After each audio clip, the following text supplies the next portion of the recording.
In today's video, we are going to discuss about basics of real numbers.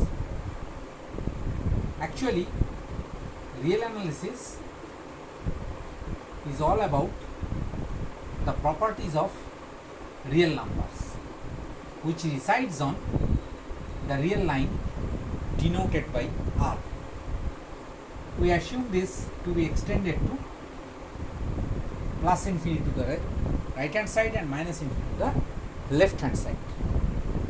And you know that real numbers consist of positive as well as negative integers, along with rational numbers as well as irrational numbers. Now, the set of positive integers denoted as natural numbers n consists of 1, 2, 3, 10, 10 square, 10 to the power 10.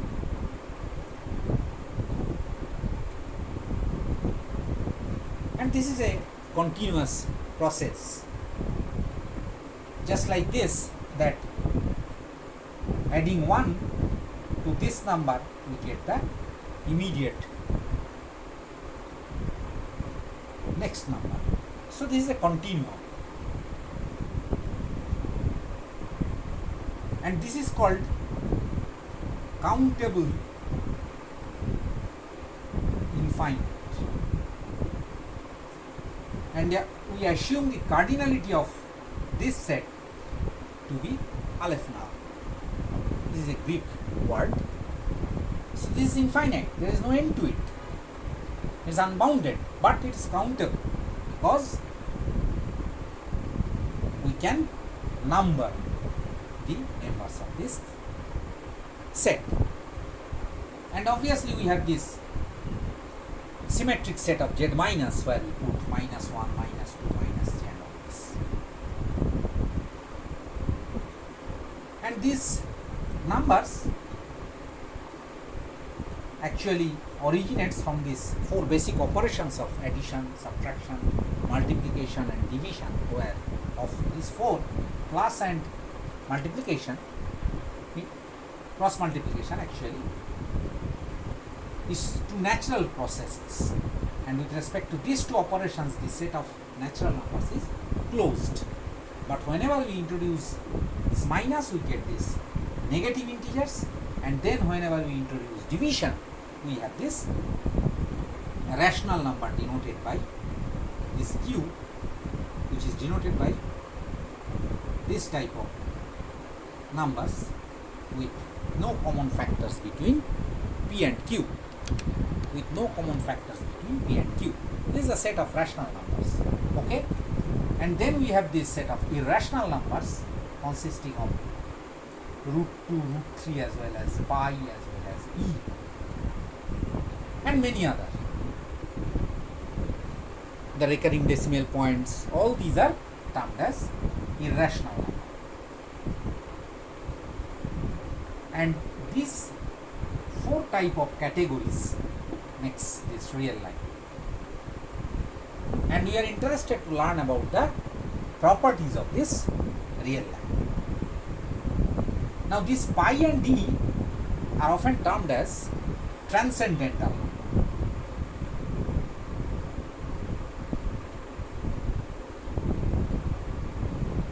Transcendental number. T-R-A-N-S-C-E-N-T-A. Transcendental number means these numbers are, any transcendental number has the property that they are not the roots of any finite polynomial.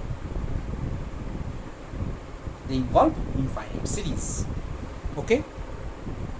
So this is the basic structure of the real line, of which the real numbers reside, and we are interested to learn about the properties of this real line. Let us first categorize 3 basic properties of real line.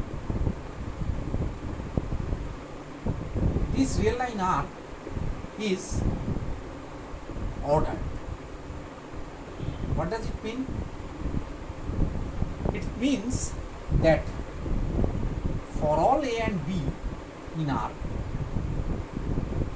which are distinct, that means A is not equal to B, we must have either A greater than equal to B or B greater than equal to A. So this is a very basic property of real line, that it is ordered. There is an order maintained of every elements, distinct elements, either A is greater than B or B is greater than B. Number 2 property states that it is dense. In a sense that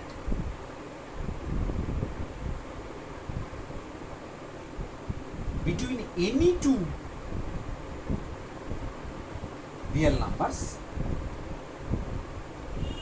this any two is very important, A and B, we have another rational number R.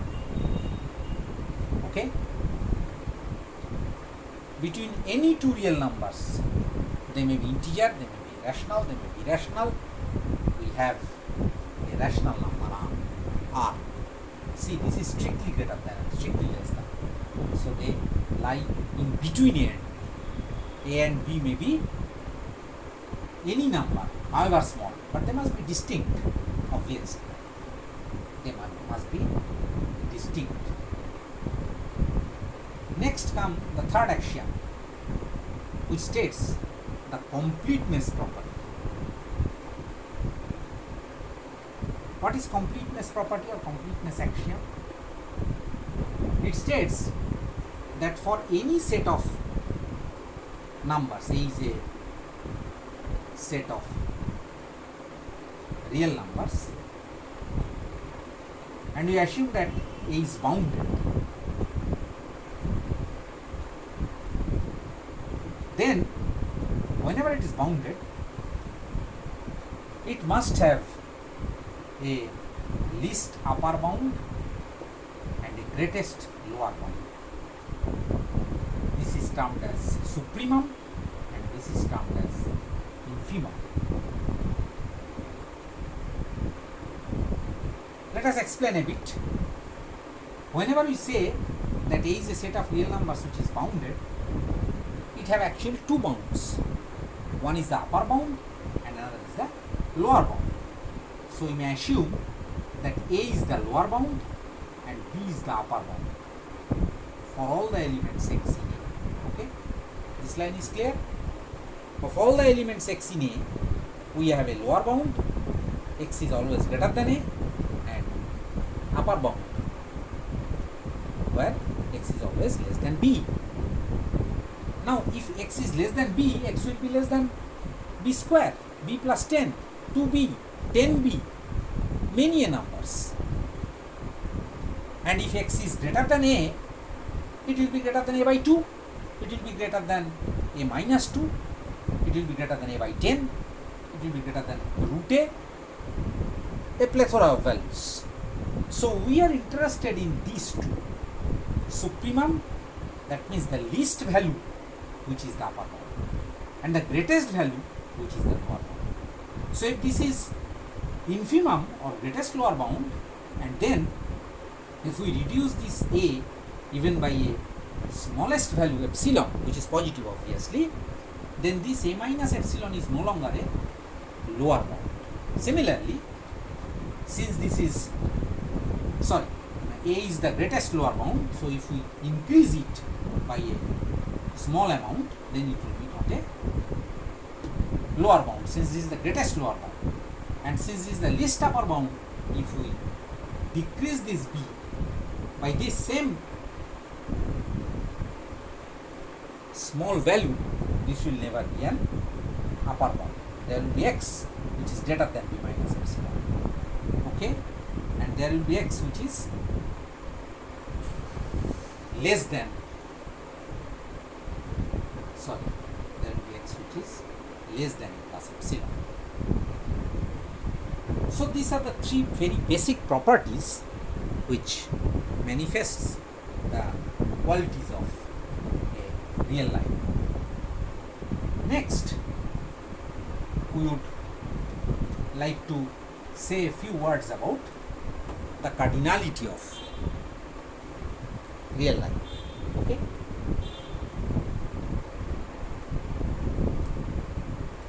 Now, we all know that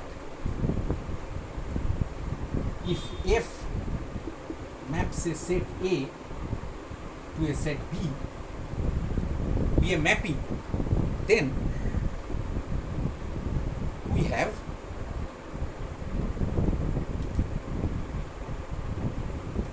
for all A in A, sorry, just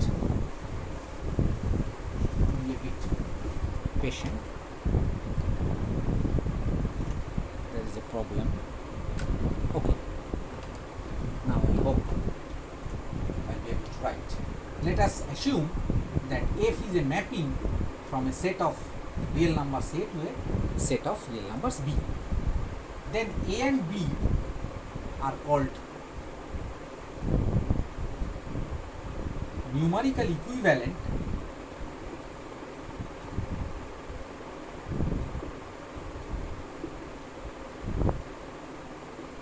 if F is a bijective.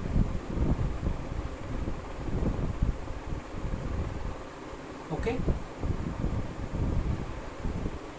that means they have same cardinality. They have same cardinality.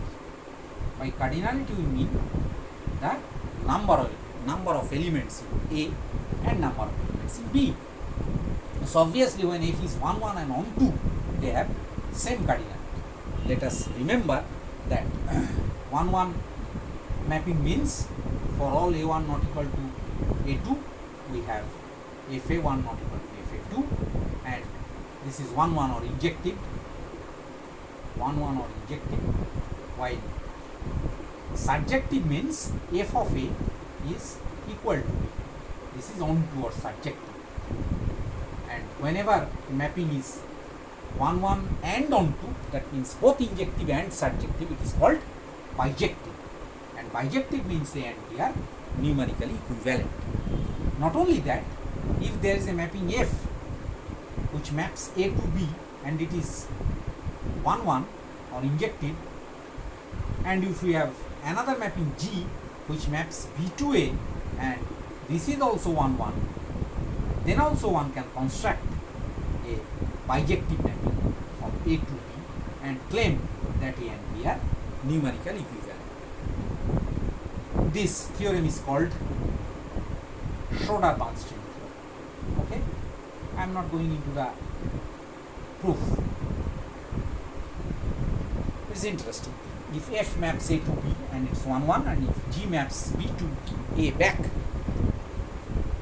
then we can construct another mapping which is 1 1 and 1 2 or bijective. And whenever there is a mapping, bijective mapping, we claim that cardinality of A and B are same.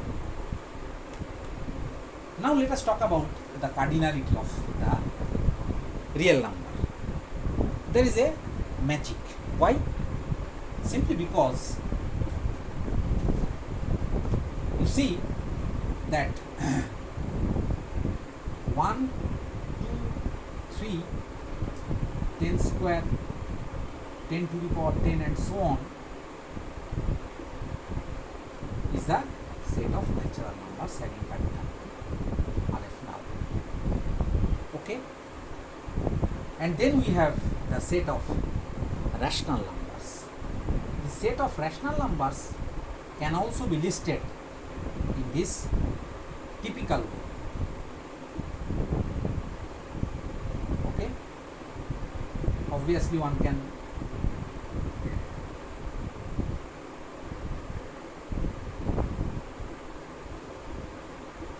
make oneself convinced that the scheme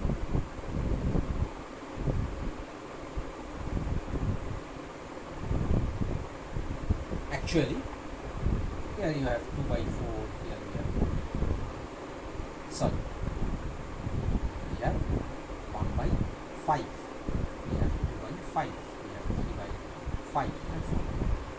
So this is a scheme, and if we take these diagonals, you can see that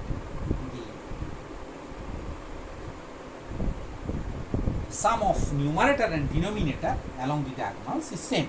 Here it is 2, here it is 3, here it is 4, here it is 5, and here it is 6. Okay, 1 by 5, 2 by 4, 3 by 3, 4 by 2, and here 5 by 1. So, and here we have listed all the possible m by n, and you can easily see that we have common factors here. So the set of rational numbers q can also be listed, and we can claim that they have same cardinality. But if we move on to see that in case of real line, it contains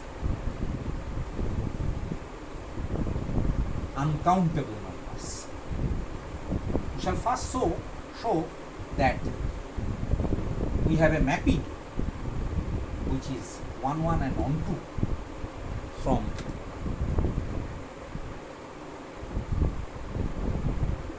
this is minus 1 and this is plus 1. This is plus infinity and this is minus infinity. And we draw this semicircle with radius 1, and you see that this point corresponds to the point plus infinity, this point corresponds to 0, and in between we have all the points from 0 to infinity. So there is a one-to-one correspondence between the values in between 0 to this point, which is the 1/4 of the arc of the circle with radius, unit radius, circle with unit radius. Okay, this is the unit radius, this is a semicircle actually.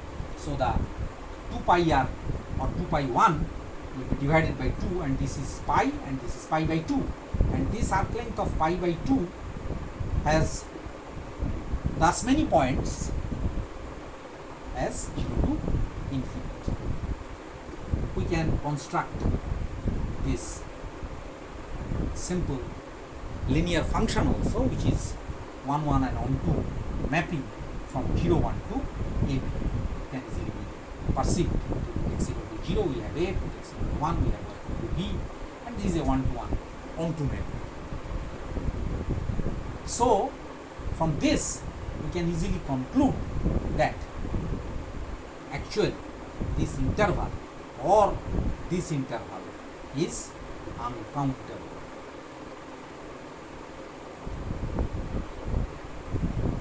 There is a separate proof also, but we tend to discuss about the famous Cantor theorem in this regard. Okay, Cantor theorem states that there cannot be any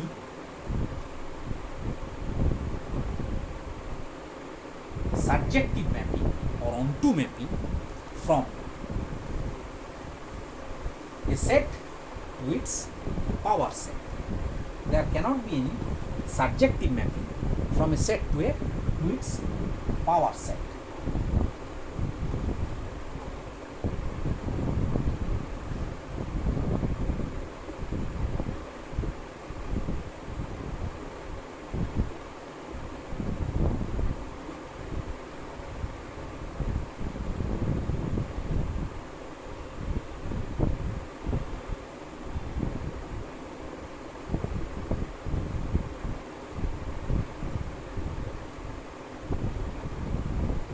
Now, what is power set?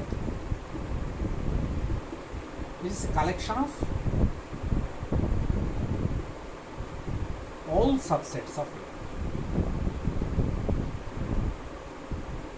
Okay, it's a collection of all subsets of A. We prove it with contradiction. That means we assume that there is a mapping F from A to its power set, and we construct a subset of A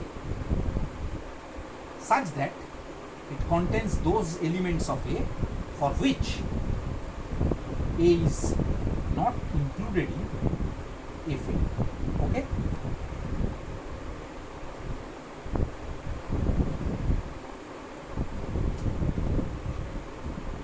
Sorry.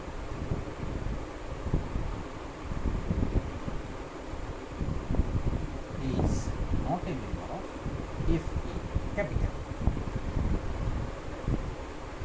Since if it is surjective, then f of A will be equal to PA, and we assume that this is a set. That means it contains those elements of A which are not in FA, and we assume A0 to be an element in FA for some A in A. Clear? We assume that A0 is in FA for some A. Now what is the status of A0 with respect to this D? Let us think about it. The basic definition of power set, which is the collection of all subsets of A, states that since D is a subset, D is a subset of A, so A0 should be in D. But D contains only those A's for which A is not in FA. So how can A0 be in D? And if A0 is not in D, let us assume that A0 is not in D. If A0 is not in D, that means A0 is not in FA. Then we also have a contradiction, because D contains only those A's which are not in FA. So if A0 is not in D, then A cannot be in D, and there is a contradiction, isn't it so? So the basic definition of D contradicts that there is a surjection from A to P. If there is a surjection from A to PA, then this type of D won't exist. And since PA is a collection of all subsets, you can easily define a subset of D like this, because F is any function from A to PA. So there may be some elements of A which is not in FA. If all the elements of A is in FA, then we have the problem that if we take A0 to be any elements of A, then you cannot take A0 to be a member of D, or we cannot say that A0 is not a member of D from the very definition of D. Isn't it so? Since D is a subset of A, and since we have assumed that F is a surjection, so A0 fails to be not a member of D, and if A0 is in D, it contradicts the basic definition of D. Next, we will move on. So, Cantor's theorem states that there cannot be any surjection of a set to its power set. Next, let us move on to state Archimedean property of real line. Archimedean property states that if X is any member of the real line, then we have some n suffix x for some natural number nx. Actually, you should use the symbol there exists we should use the symbol there exist. Archimedean property states that for any member of the real line, for any real number, we assume that x is positive. Obviously, if x is negative, we can always take the first natural number 1 to be greater than x. And if x is positive, we have suitable natural number nx which is greater than x. It can be easily perceived from the very basic notion that the set n is unbounded. Isn't it so?